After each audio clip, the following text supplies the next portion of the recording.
بھی عام عوام مری۔ یہ بتایا جائے کہ چند دیواروں کو نقصان پہنچنے کے علاوہ 9 مئی کو ایسا کیا ہوا تھا جس کی وجہ سے مریم نواز نے اتنی سخت سٹیٹمنٹ دی ہے کہ جو بھارت کا حملہ ہے وہ چھوٹا حملہ تھا، لیکن تحریک انصاف نے جو حملہ کیا وہ بڑا حملہ تھا۔ لیکن آج تک یہ تحریک انصاف کے خلاف ایک بھی ثبوت جو ہے وہ پیش نہیں کر سکے، یا آج تک تحریک انصاف کو کے خلاف کوئی CCTV فوٹیج یا سیف سٹی کیمرہ کی کوئی ریکارڈنگ پیش نہیں کر سکے، یہ کوئی موٹیو نہیں بتا سکے کہ آخر کوئی یہ حملہ جو ہے یہ کیوں کروایا گیا، یا ایسی کیا وجہ تھی کہ تحریک انصاف جو ہے وہ اس دن اس طرح کی مشتعل ہوتی، کیونکہ یہ حملہ جو تھا یہ ایک فالس فلیگ آپریشن تھا جس کے بینیفیشری یہ مریم نواز اس کا ٹبر تھا۔ لیکن جو بھارت نے حملہ کیا اس کے اندر پاکستان کے اندر بے شمار اموات ہوئی، معصوم بچوں کی جانیں گئیں، ہمارے جو جوان ہیں فوج کے، جو ایئر فورس کے جوان ہیں وہ شہید ہوئے، اس کے علاوہ کئی جو مساجد تھی ان کو مسمار کیا گیا، کئی گھروں کو نقصان پہنچایا گیا، کتنے جو ہے وہاں یہاں پہ لوگ زخمی ہوئے، اور کتنے جو ہمارا ملک کا جو نقصان ہے، املاک ہے، اس کو نقصان پہنچایا گیا۔ لیکن یہ عورت اپنے بغض میں، اپنے انتقام میں اس قدر اندھی ہو چکی ہے کہ یہ بھارت کو جو پاکستان کا دشمن ہے، جو پاکستان کو بار بار نقصان پہنچاتا ہے، یہ اپنے باپ کی مودی کے ساتھ دوستی کی وجہ سے ان کو معصوم ثابت کرنے کی کوشش کرتی ہے، لیکن اپنے جو ملک کے پاکستانی ہیں، جو پاکستان کی 80% عوام ہے، اس کو صرف اپنے اقتدار کو باقی رکھنے کے لیے، کیونکہ ان کے پاس نہ ہی کوئی بیانیہ بچا ہے، نہ ہی ان کی کوئی سیاست بچی ہے، ان کے پاس صرف ایک چیز بچی ہے، وہ ہے بوٹ پالش کرنا۔ اور جب تک یہ بوٹ پالش کر کے باقی پاکستانی قوم کو غدار ڈکلیئر نہیں کرتے رہیں گے، یہ اقتدار کے اوپر جو ہے وہ ناجائز طور پہ قابض بھی نہیں رہ سکتے ہیں۔ تو یہ عورت جو ہے یہ ملک دشمنی میں اپنے باپ کو پیچھے چھوڑ کے چلی گئی ہوئی ہے۔ پہلے یہ جان بوجھ کے اس طرح کے بیانات دیتی ہے جس کی وجہ سے صوبوں کے اندر تقسیم پیدا ہوتی ہے، یہ صوبوں کے اندر نفرت کی آگ پیدا کرنے کی کوشش کرتی ہے۔ کبھی یہ پختونخوا کے خلاف بیانات دیتی ہے اور پنجاب کو ہائی لائٹ کرنے کی کوشش کرتی ہے، لیکن خزدار کے اندر، بلوچستان کے اندر کل ایک حملہ ہوا جس کے اندر معصوم بچوں کی جانیں گئیں۔ یہ ان دہشت گردوں کے خلاف ایک لفظ نہیں بولی، یا بھارت کے خلاف ایک لفظ نہیں بولی، لیکن تحریک انصاف کے خلاف اس بندی کے بغض کا یہ عالم ہے کہ پاکستان کے روایتی دشمن بھارت بھی جو ہے اس کو تحریک انصاف کے سامنے معصوم اور مظلوم لگ رہے ہیں۔ بہرحال جی، جنہوں نے اس کو قوم کے اوپر مسلط کیا ہے، مجھے ان کی چوائس کے اوپر حیرت ہوتی ہے، اور میں کہتی ہوں کہ بھئی تھو ہے آپ کی اسی چوائس کے اوپر کہ آپ نے ایک ایسی بندی کو ملک کے اوپر مسلط کیا ہے کہ جو نہ آپ کے ساتھ مخلص ہے، نہ ہی وہ ملک کے ساتھ مخلص ہے، جس نے اس کے خاندان کو ایک بار ساڑی بھجوائی اور چادر بھجوائی، اس کے ساتھ یہ آج بھی وفاداری نبھا رہی ہے، مگر جس ملک کو یہ لوٹ کے کھا گئے، اپنے بچوں کی، اپنی نسلوں کی زندگیاں سنوار گئے، اس کے ساتھ یہ آج بھی سٹینڈ نہیں کرتی۔ جنہوں نے اس کو 17 سیٹ کے ساتھ اس ملک کے اوپر مسلط کیا ہے، یہ عورت ان کے ساتھ بھی جو ہے وفادار نہیں ہے، بلکہ یہ جو اپنے جوانوں کی شہادت ہوئی ہے اس کو بھی اس نے اگنور کر کے یہ کہہ دیا ہے کہ جو بھارت نے حملہ کیا وہ بڑا حملہ نہیں تھا، لیکن جو تحریک انصاف نے حملہ کیا، جو تحریک انصاف نے نہیں کیا، جس کے اندر تحریک انصاف کے لوگ ہی شہید ہوئے، انہی کے خلاف پرچے اور مقدمات بنائے گئے، وہ اس کی نظر میں جو ہے وہ بڑا حملہ ہے۔ بہرحال جی، ہم ارباب اختیار سے یہی کہہ سکتے ہیں جو نظام کے ٹھیکیدار بن کے بیٹھے ہیں کہ ایسے نمونوں سے ہماری قوم کی جان چھڑوائیں اور اپنے اداروں کے وقار کا مزید جو ہے وہ مذاق نہ بنائیں، اپنے ادارے کی مزید توہین نہ کریں، پاکستانی قوم اور پاکستانیوں کی جو ہے وہ مزید توہین نہ کریں، ان ملک دشمنوں سے، ان چوروں سے جو ہے پاکستان کی جان چھڑائیں اور ان کی جو سرپرستی ہے وہ اب آپ بند کر دیں۔ اس کے علاوہ جی، وہ فیصل واڈا صاحب اور وہ عظمیٰ بخاری صاحبہ جو ہیں، ان کے درمیان میں ایک نورا کشتی چل رہی ہے۔ وہ جو فیصل واڈا صاحب ہیں وہ مریم نواز کو ٹک ٹاکر کہتے ہیں، نالائق کہتے ہیں، نااہل کہتے ہیں، اور جو عظمیٰ بخاری صاحبہ ہیں وہ ان کو کہتے ہیں کہ یہ ایک نوکرانی ہیں، کنیز ہیں، ہم ان سے بات نہیں کرتے ہیں۔ آگے سے عظمیٰ بخاری صاحبہ کہتی ہیں کہ جو فیصل واڈا صاحب جو ہیں یہ بغیر سیاسی جماعت کے سینیٹر کیسے بن گئے، کہ سستے شاہ رخ خان ہیں تو یہ ہیں تو وہ ہیں۔ تو بندہ پہلے تو یہ بات پوچھے عظمیٰ بخاری صاحبہ سے کہ وہ تو خیر ٹاؤٹ صاحب ہیں ہی، اور ہمیں معلوم ہے کہ وہ کس کے ایجنڈا پہ بات کرتے ہیں، لیکن اگر وہ بغیر سیاسی جماعت کے سینیٹر بنے ہیں تو بی بی آپ بھی تو بغیر سیٹیں جیتے، ووٹ لیے بغیر 17 سیٹس کے ساتھ پورے ملک کے اوپر قبضہ کیے بیٹھی ہیں۔ جو آپ کی باجی ہیں وہ مہر شرافت سے الیکشن ہاری ہوئی ہیں، اس کے باوجود بھی پورا پنجاب جو ہے وہ سنبھال کے بیٹھی ہوئی ہیں، تو آپ دونوں بالکل ایک جیسے ہیں۔ اور میں عوام سے کہنا چاہتی ہوں کہ ان کی باتوں کے اندر بالکل مت آئیں، یہ سیم وہی ڈرامہ کیا جا رہا ہے جس طرح زرداری اور نواز شریف آپس میں ڈرامہ کرتے تھے، جس طرح شہباز شریف کہتا تھا کہ میں پیٹ پھاڑوں گا اور سڑکوں پہ گھسیٹوں گا، اور پھر بعد میں مریم نواز کہتی تھی کہ زرداری اور عمران خان جو ہے وہ بھائی بھائی ہیں، اور پھر خود جا کے جو ہے یہ لوگ زرداری کی گود میں بھی بیٹھ گئے اور جا کے جیو بھٹو کے نعرے بھی انہوں نے چلانا شروع کر دیے تو یہ وہی جو ہے ایک نورا کشتی چل رہی ہے عوام کو کنفیوز کرنے کے لیے۔ آپ اپنا پورا فوکس جو ہے وہ عمران خان کی رہائی کے اوپر رکھیں، کیونکہ اسی کی آڑ کے اندر یہ اپنے تمام جو ہے مقاصد پورے کیے جا رہے ہیں، اور صرف فیصل واڈا صاحب اس لیے بولتے ہیں تاکہ نون لیگ جو ہے وہ اپنی اوقات کے اندر رہیں اور ان کے اوپر ایک تلوار جو ہے وہ لٹکتی رہے کہ جی ہم خان صاحب کے ساتھ مذاکرات کرنے والے ہیں، اور وہ یہ سمجھے کہ جو اسٹیبلشمنٹ ہے ان کی پالیسی جو ہے عمران خان کو لے کے تھوڑی سی بدل گئی ہے، اور یہ جو نون لیگ ہے یہ بھی ذرا اوقات میں رہے، اور اگر انہوں نے آگے فردر کوئی ترمیم کرنی ہو، 27ویں آئینی ترمیم کرنی ہو، کچھ بھی کرنا ہو تو بلا چوں چاں صحیح نوکروں کی طرح اردلیوں کی طرح صرف سر جھکا کے یس باس بول کے جو ہے اس کے اوپر سائن کر دیں، اور تمام طرح کے جو بل ہیں وہ ان کو پاس کر دیں۔ اس لیے ان کی باتوں کے اندر، ان کے ڈراموں کے اندر آنے کی بالکل ضرورت نہیں ہے، ان کو آپ بالکل اگنور کریں۔ اس کے علاوہ جی آج عمران خان کے ایک اہم کیس کی سماعت تھی، 9 مئی GHQ حملے کے اوپر جو کیس تھا اس کی سماعت تھی۔ اس کے علاوہ جو آج جمعرات کا دن تھا، عمران خان کی اپنے پارٹی رہنماؤں سے ملاقات کا دن تھا، اور علیمہ خان آج بھی 4-5 گھنٹے انتظار کرتی رہیں، لیکن علیمہ خان کی آج بھی خان صاحب سے ملاقات نہیں کروائے گی، لیکن علی امین گنڈا پور سے لے کر زرتاج گل، علی اعجاز بھٹر، نعیم حیدر پنجوتا سمیت کئی لوگوں کی جو ہے وہ آج عمران خان کے ساتھ ملاقات کروائی گئی، اور عمران خان نے آج جج صاحب سے یہ بات کہی کہ میری بہن کئی گھنٹوں سے میرا انتظار کر رہی ہیں، باہر علیمہ خان سے میری ملاقات کروائی جائے، اور جج کے حکم دینے کے باوجود بھی جو علیمہ خان ہے ان کی ملاقات نہیں کروائے گی۔ جیل انتظامیہ نے جج کے حکم کی جو ہے وہ خلاف ورزی کی، اور یہاں پہ ہم پھر کہتے ہیں کہ بیسکلی 26ویں آئینی ترمیم کے بعد صرف یہ نقصان ہوا ہے کہ جو ججز ہیں، جو عدلیہ ہے، ان کے ہاتھ پاؤں مکمل طور پہ باندھ دیے گئے ہیں۔ قانون کے مطابق فیصلے تو ججز پہلے بھی نہیں کر رہے تھے، لیکن 26ویں آئینی ترمیم کے بعد پاکستان کے اندر قانون اور آئین جو ہے وہ مکمل طور پہ دفن ہو چکا ہے، اور یہ عدلیہ کی اب ذمہ داری بنتی ہے کہ ججز کی، وکلا کی ذمہ داری بنتی ہے کہ اپنے ادارے کے وقار کی بحالی کے لیے، اپنی جو اتھارٹی قائم کرنے کے لیے خود سے بھی احتجاج کریں، رول آف لا کے لیے جو ہے وہ کام کریں، مزاحمت کریں، کیونکہ ایک بات یاد رکھیں کہ جب آپ انصاف کے،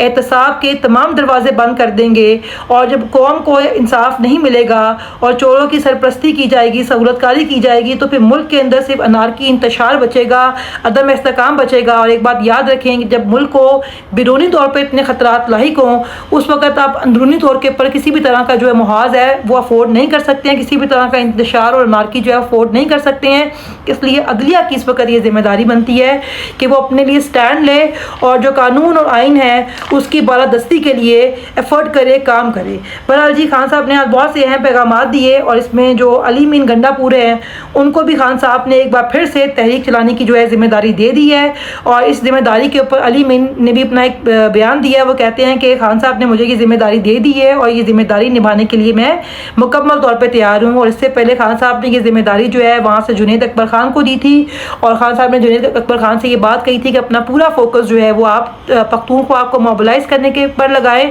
اور وہاں سے جو تحریک ہے اس کے اوپر لگائیں۔ اس کے علاوہ جی خان صاحب نے جو فیلڈ مارشل کا جو تھا ایک بیان، اس میں خان صاحب نے بولا ہے کہ جو گوہر نے بیان دیا ہے وہ اس کا ذاتی بیان ہے، اور خان صاحب کہہ چکے ہیں کہ فیلڈ مارشل کے بجائے، کیونکہ پاکستان کے اندر اس وقت جنگل کا قانون ہے، یہاں پہ کوئی قانون و آئین تو ہے نہیں، تو فیلڈ مارشل کا خطاب دینے کے بجائے خود کو بادشاہ سلامت کا خطاب دینا چاہیے تھا۔ اور اس والی بات کے اوپر جب علی امین گنڈا پور سے ان کا موقف لیا گیا کہ بیرسٹر گوہر نے جو یہ بیان دیا ہے فیلڈ مارشل کے اوپر، اور جو مبارکباد دی ہے، اس کے اوپر آپ کیا کہنا چاہیں گے، تو اس کے اوپر انہوں نے یہ کہا کہ میں اس کے اوپر اپنے لیڈر عمران خان کے بیان کے ساتھ کھڑا ہوں، اور باقی جس نے بھی کوئی بیان دیا اس نے اپنی ذاتی حیثیت کے اندر دیا ہے، اور جس نے یہ بیان دیا ہے آپ انہی سے ہی اس کی وضاحت طلب کریں۔ اس کے علاوہ جی خان صاحب نے یہ بھی کہا کہ جب تک مزمل اسلم اور علی امین گنڈا پور جو ہیں وہ بجٹ کے معاملے میں میرے سے آ کے مشاورت نہیں کریں گے، کوئی بجٹ جو ہے وہ پاس نہیں ہوگا۔ اور اس پر بھی جو علی امین نے بولا ہے کہ خان صاحب کی ہدایت کے بعد اب ہم جو ہیں صرف جب تک ہماری عمران خان سے ملاقات نہیں کروائی جائے گی تب تک کوئی بجٹ جو ہے وہ پاس نہیں ہوگا، اور ہم IMF کے ساتھ جو ہے ان کی شرائط کے لیے، شرائط کو پاس کرنے کے لیے حکومت کے ساتھ جو ہے وہ نہیں بیٹھیں گے۔ تو یہ تو کچھ اہم بیانات تھے۔ اور اس کے علاوہ خان صاحب نے بولا کہ جی مودی زخمی ہے، وہ دوبارہ حملہ کرے گا، اور جو قوم ہے اس حملے کے لیے جو ہے وہ تیار ہے۔ تو یہ آج کی کچھ اہم ڈیولپمنٹ تھیں، کچھ اہم خبریں تھیں۔ اس سے جو ایک بات واضح ہوتی ہے وہ یہ ہے کہ جو عمران خان صاحب ہیں وہ بھرپور مزاحمت کے لیے تیار ہیں، اور وہ پہلے دن دن کی طرح آج بھی اپنے نظریے کے اوپر ڈٹے ہوئے ہیں اور بالکل بھی گھبرائے ہوئے نہیں ہیں. ان کا جو پورا فوکس ہے وہ پختونخوا سے ایک آزادی کی تحریک چلانے کے لیے ہے. اور ساتھ ہی انہوں نے یہ بھی بتا دیا ہے کہ تمام طرح کا جو فیصلہ لینے کے اختیارات ہیں وہ صرف عمران خان کے پاس ہیں. عمران خان مائنس کر کے کوئی فیصلہ بھی کوئی عمل بھی جو ہے وہ قابل قبول نہیں ہوگا. پارٹی کے جو اصل بانی اصل چیئرمین ہیں وہ عمران خان ہی ہیں. اور تو پھر کوئی چاہے بجٹ کا معاملہ ہو یا کوئی بل پاس کرنا ہو وہ عمران خان کی جو مرضی ہے وہ اس کے بغیر نہیں ہو سکتا. عوام کے بعد عمران خان نے بھی کہہ دیا ہے کہ مائنس عمران خان جو ہے وہ قابل قبول نہیں ہوگا. اس کے علاوہ خان صاحب نے آج پھر سے علی امین کو ایک اہم ذمہ داری سونپی ہے, تحریک چلانے کی ذمہ داری. اور یہ ذمہ داری سونپ کے خان صاحب نے ایک بار پھر سے علی امین کے اوپر مکمل طور پہ اعتماد کا اظہار کیا ہے. اس کے بعد جو علی امین کو لے کر کچھ باتیں گردش کرتی تھیں, میرے خیال میں اب ان کو ختم ہو جانا چاہیے, کیونکہ جب تک وہ ایک صوبے کے وزیر اعلیٰ ہیں اور خان صاحب کا ان کے پر اعتبار ہے تو ہمیں بھی تحریک انصاف کا جو سب سے مضبوط قلعہ ہے کہ پختونخوا, ہمیں وہاں کی حکومت کے ساتھ سٹینڈ کرنا چاہیے. اور اس تحریک کی کامیابی کے لیے علی امین بھی کیونکہ خان صاحب نے اعتماد کا اظہار کر دیا تو ہمیں بھی ان کے اوپر جو ہے وہ اعتماد کا اظہار کرنا چاہیے. ساتھ ہی میں علی امین گنڈا پور سے یہ کہتی ہوں کہ عوام آپ سے بہت مایوس ہوئی. 4 اکتوبر کو جو ہوا اس کے بعد عوام بہت مایوس ہوئی, تو اب ایک بار پھر سے کیونکہ خان صاحب نے آپ کے اوپر اعتماد کا اظہار کیا ہے اس لیے قوم بھی آپ کے اوپر اعتماد کا اظہار کرتی ہے. لیکن اس بار عوام کے اعتماد کو ٹھیس مت پہنچائیے گا. آپ سے امید رکھتے ہیں کہ آپ جو ہیں وہ جو عوام ہے ان کی امیدوں پہ, ان کی جو امنگ ہے آپ ان کے وہ پورا اتریں گے. اور جو خان صاحب نے آپ کو ذمہ داری دی ہے آپ اس کو ہر حال کے اندر پورا کریں گے, کیونکہ کسی بھی حکومت کا کسی بھی عہدے کا عمران خان کے بغیر کوئی فائدہ نہیں ہے. آپ کو جو عزت ملی ہوئی ہے, جو آپ کو عہدہ ملا ہوا ہے وہ صرف اور صرف عمران خان کی وجہ سے ملا ہوا ہے. تو اگر عمران خان کا آپ پہ اعتماد ہے تو ہمارا بھی اعتماد آپ کے اوپر ہے. لیکن اس بار خان صاحب کے اعتماد کو ٹھیس نہیں پہنچائیے گا اور عمران خان صاحب جو ہیں یا قوم ہے اس کو مایوس مت کیجیے گا. اس کے علاوہ جی آج پھر خان صاحب نے تیسری بار بھی پولی گرافک ٹیسٹ کروانے سے انکار کر دیا. آج پھر ایک لاہور سے ٹیم گئی ہوئی تھی خان صاحب کا ٹیسٹ کرنے کے لیے اور اس کے اوپر نعیم حیدر پنجوتا نے ایک بیان دیا. وہ کہتے ہیں کہ ہم نے آئین کے آرٹیکل 13 کے مطابق جو ہے یہ پولی گرافک ٹیسٹ کروانے سے انکار کر دیا ہے, کیونکہ وہ کہتے ہیں کہ اس کے مطابق آرٹیکل 13 کے مطابق کسی بھی انسان کے جسم تک آپ زبردستی جو ہے وہ رسائی حاصل نہیں کر سکتے ہیں. اور ویسے بھی سارے ڈرامے کا جو مقصد ہے وہ صرف ذاتی انتقام ہے اور خان صاحب کی تذلیل کرنا ہے, کیونکہ 2 سال کے بعد کسی بھی پولی گرافک ٹیسٹ کی ایک تو ویسے کوئی حیثیت نہیں رہتی ہے اور میرا خیال میں اس کی ویسے بھی کوئی قانونی جو حیثیت ہے وہ نہیں ہوتی ہے. اور اگر پولی گرافک ٹیسٹ کروانا اتنا ہی ضروری ہے تو سب سے پہلے شریف ٹبر کا یہ ٹیسٹ کروانا چاہیے, کیونکہ جو 9 مئی کے بینیفیشری تھے وہ شریف خاندان تھے. سب سے پہلے ان سے پوچھنا چاہیے کہ 9 مئی جو ہے وہ کس نے کروایا تھا اور اس کے جو اصل ذمہ دار ہیں وہ کون تھے. اس کے علاوہ شریف خاندان کے جو یہ ٹیسٹ ہیں اس میں یہ سوال پوچھنا چاہیے کہ ارشد شریف کے قاتل کون تھے, اس کو کس نے قتل کروایا تھا, ذلہ شاہ کو کس نے قتل کروایا تھا, طریقے جو انصاف ہے اس کے خلاف وکٹمائزیشن جو ہے وہ کون کروا رہا ہے. اس کے علاوہ ان سے لندن اپارٹمنٹس ہیں ان کی رسیدوں کے بارے میں سوال کرنا چاہیے. جو محترمہ کہتی ہیں کہ میری لندن تو کیا پاکستان میں بھی کوئی پراپرٹی نہیں ہے, اس سے ان کی جائیدادوں کے بارے میں سوال کرنا چاہیے. اگر کرنا ہی ہے تو پھر یہاں سے شروع کریں اور توشہ خانہ سے انہوں نے کیا لیا کیا نہیں لیا اس کے اوپر بھی ان کا جو ہے وہ پولی گرافک ٹیسٹ ہونا چاہیے. بہرحال جی آج علیمہ خان نے بھی کئی جو ہے وہ اہم بیانات دیے ہیں اور وہ کہتی ہے کہ جی کوئی مذاکرات جو ہیں وہ نہیں ہو رہے ہیں. اور وہ کہتی ہے جی 6 مئی کی جو ملاقات ہے اس سے بھی انہوں نے انکار کیا ہے. اور وہ کہتی ہیں کہ جو کوئی بھی آئندہ پارٹی میں سے بھی یہ بات کرے کہ جو مذاکرات ہیں وہ کیے جا رہے ہیں تو آپ نے ان کی بات کے اوپر یقین نہیں کرنا. اور یہ بات تو ہم نے ویسے بھی دیکھ لی ہے کہ جس وقت اسٹیبلشمنٹ نے کوئی بات نون لیگ سے منوانی ہوتی ہے یا ان کو پریشرائز کرنا ہوتا ہے, کیونکہ سب جانتے ہیں کہ وہ ایک جعلی طور کے اوپر ملک کے اوپر مسلط ہیں, اس وقت اس طرح کا ایک سوشا دیا جاتا ہے, بیانیہ دیا جاتا ہے کہ جی خان صاحب کے ساتھ جو ہے وہ بیانات مذاکرات جو ہے وہ ہونا شروع ہو گئے ہیں, پالیسی جو ہے وہ چینج ہو گئی ہے تاکہ جو نون لیگ ہے جو جعلی طور پر مسلط ہے وہ بلا چون چراں جو ہے وہ ساری باتیں مان لے.